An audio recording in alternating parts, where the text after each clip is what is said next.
2 Samuel chapter 10. War with the Ammonites. Sometime later the king of the Ammonites died, and his son Hanun became king in his place.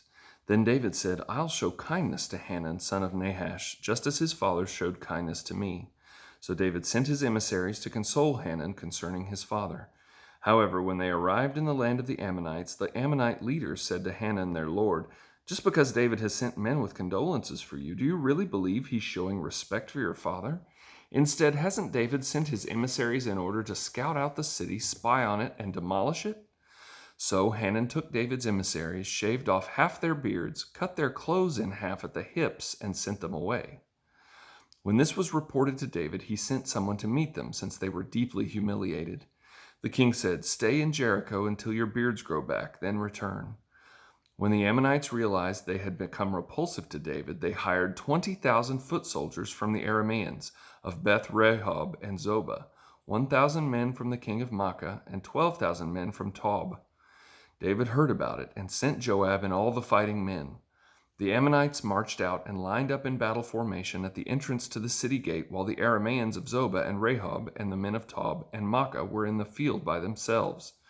When Joab saw that there was a battle line in front of him and another behind him, he chose some men out of all the elite troops of Israel and lined up in battle formation to engage the Arameans. He placed the rest of the forces under the command of his brother Abishai, who lined up in battle formation to engage the Ammonites. "If the Arameans are too strong for me," Joab said, "then you will be my help. However, if the Ammonites are too strong for you, I'll come to help you. Be strong. We must prove ourselves strong for our people and for the cities of our God.